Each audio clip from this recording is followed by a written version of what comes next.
gitu, karena sama ini pencipta lagu tidak pernah.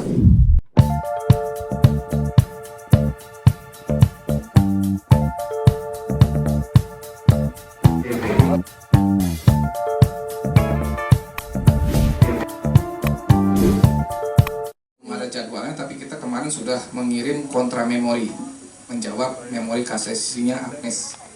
Jadi, mungkin setelah itu kan diserahkan ke MA berkas-berkasnya semua. Nah, kita tinggal tunggu aja jadwal sidangnya. Belum ada sampai sekarang jadwal sidangnya.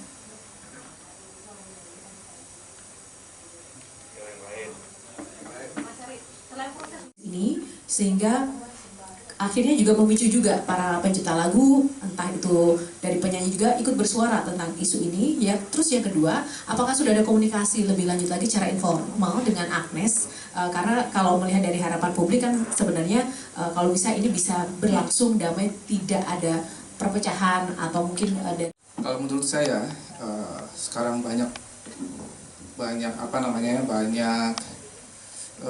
reaksi dari para penyanyi, dari malah kemarin dari Fesmi dan Papri.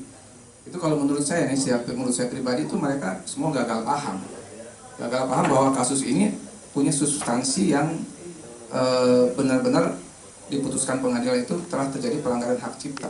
Itu kan di situ di pengadilan itu kan ada bukti, ada fakta, dan ada kesaksian, keterangan saksi ya. Jadi hakim juga tidak memutuskan sembarangan gitu, pasti berdasarkan undang-undang hak cipta. Nah, sebenarnya itu harus dipahami sebagai keputusan yang adil menurut saya gitu, karena sama ini pencipta lagu tidak pernah mendapatkan haknya dari performing right konser itu selama 10 tahun, ya kan? Nah, di putusan pengadilan ini itu harusnya disikapi, kita harus menghargai putusan itu yang memenangkan pencipta lagu, ya kan? Jadi kalau misalnya Agnes masih belum terima ya kami hormati juga, persilahkan Agnes untuk melanjutkan membela ke kasasi. Itu aja sih kalau menurut saya.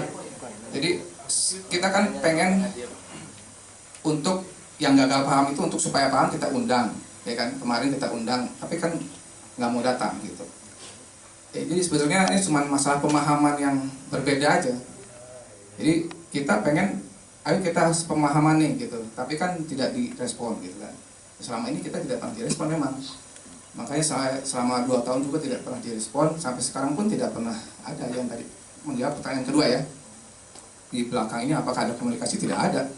Dan saya juga setelah putusan itu masih menunggu sebenarnya komunikasi itu. Saya masih membuka komunikasi sebenarnya setelah putusan itu. Saya bilang di podcast Dedi, ya kalau Agnes mau berdiskusi untuk mencari solusi untuk kekeluargaan, saya masih bisa membuka komunikasi itu. Tapi kan tidak dipublis juga. Di TV saya juga ngomong, ya masih bisa kita untuk membicarakan secara keluargaan, tapi kan tidak dipublis juga. Ya udah, berarti memang harus bertarung di hukum, ya kan?